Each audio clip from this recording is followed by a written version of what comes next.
Super human, super power, হাত দিয়ে থামিয়ে ফেললো আমার বাইকটাকে। 150।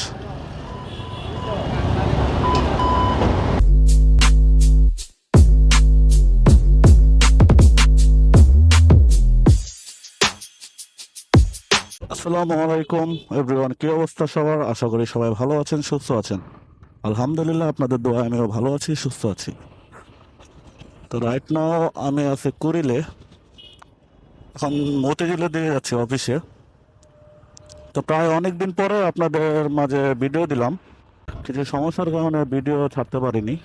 বর্তমানে ঢাকা শহরে যে পরিমাণ জ্যাম থাকে, সকাল বিকাল রাত অনেক পরিমাণ জ্যাম থাকে। আসলে যেই জ্যামের কারণে সাধারণ মানুষের ভোগান্তি হয়। যমুনার সামনে এরকম জ্যাম থাকার কারণ হচ্ছে ওই মাটির নিচে মেট্রো রেল করবে, যার কারণে সাইড দিয়ে দুই পাশ দিয়ে ড্রেনের জন্য কাটা হয়েছে। আর ওই কাটার জন্য রাস্তাটা ছোট হয়ে গেছে, যার কারণে গাড়ি ওরকমভাবে যেতে পারে না। আর লোকাল বাসগুলো তো স্থানে স্থানে দাঁড়ায়, যার কারণে প্রচুর পরিমাণ জ্যামের সৃষ্টি হয়। আশা করি খুব দ্রুত এগুলো ঠিক হয়ে যাবে। আর বর্তমানে যে পরিমাণ আন্দোলন শুরু হয়েছে, জায়গায় জায়গায় আন্দোলন, তো তার কারণে আরো বেশি জ্যাম থাকে। কিছুদিন আগে ঢাকা কলেজ সিটি কলেজ মারামারি হইল, এরপরে ডিএমআরসি সোহরাওয়ার্দী। তো এখন সময় বাজে সকাল 9টা 20 মিনিট। আমার চ্যানেলে অনেকদিন যাবৎ ভিডিও না দেওয়ার কারণে রিচ কমে গেছে।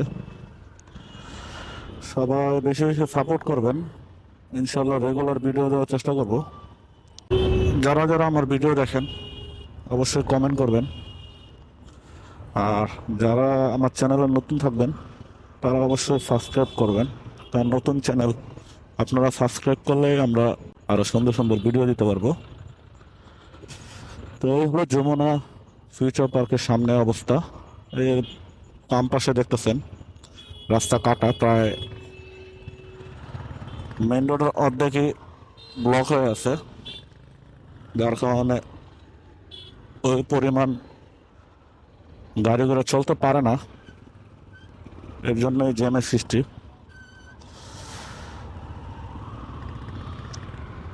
অবশ্য যখন মেট্রো রেলটা হয়ে যাবে মাটির নিচে দিয়ে, তখন এই ভোগান্তিটা থাকবে না আর, তখন রাস্তাঘাটও মোটামুটি ক্লিয়ার থাকবে আশা করি। রাস্তা কি পুরোটা এরকম জ্যাম নাকি?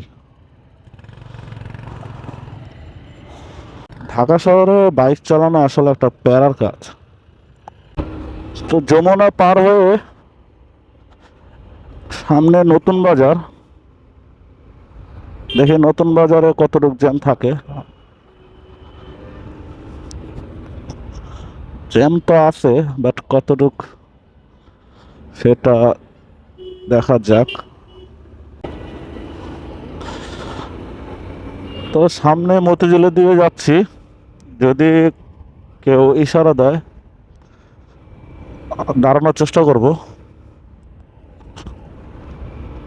অবশ্য সময় ওরকম নাই, শর্ট, 10টার মধ্যে অফিসে পৌঁছাতে হবে, যার কারণে একটু তাড়াতাড়ি যাচ্ছি।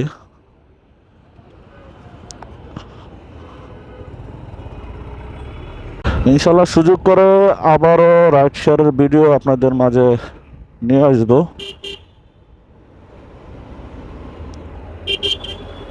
এখন কিছুদিন যাবৎ রাইড শেয়ারের ভিডিও দিতে পারি না, ওরকম রাইড শেয়ার করাও হয় না। শীতের দিন বাইক চালায় অনেক আরাম পাওয়া যায়, কারণ তখন রোদের তাপ ওরকম লাগে না, যার কারণে বাইক চালালে অনেক প্রশান্তি পাওয়া যায়। আর গরমের সময় আপনি যতক্ষণ বাইক চালাবেন ততক্ষণই ভালো লাগবে। যখন কোথাও জ্যামের মধ্যে পড়বেন তখন বোঝা যায় আসলে কি কষ্ট, যে পরিমাণ গরম।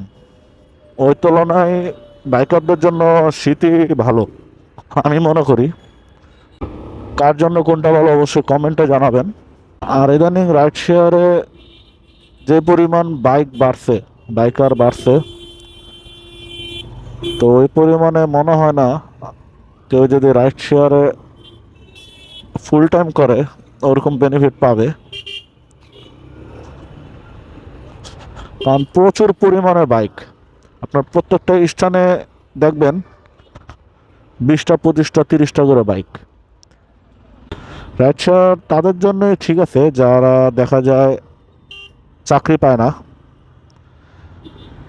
বেকার বসে আছে, তাদের জন্য রাইড শেয়ারটা ঠিক আছে যদি তাদের বাইক থাকে। লোকাল বাসগুলো দেখছেন রোডের মাঝখানে কীভাবে দাঁড়ায় থাকে, তো পিছনের গাড়িগুলো কিভাবে যাব এগুলো ওনারা আসলে কখনো ভাবে না। তারা চিন্তা করলে আমরা যাত্রী পাইলেই হয়। এগুলো আসলে ঠিক করতে হবে। যতদিন পর্যন্ত এরকম রাস্তার মাঝখানে যাত্রী নেওয়া বন্ধ না হবে ততদিন পর্যন্ত আসলে প্রত্যেকটা স্থানে স্থানে জ্যাম থাকবেই, স্বাভাবিক। আমরা নিজেরা ঠিক থাকলে এই জ্যামগুলো লাগে না। সুপার হিউম্যান, সুপার পাওয়ার, হাত দিয়ে থামিয়ে ফেললো আমার বাইকটাকে। 150 150।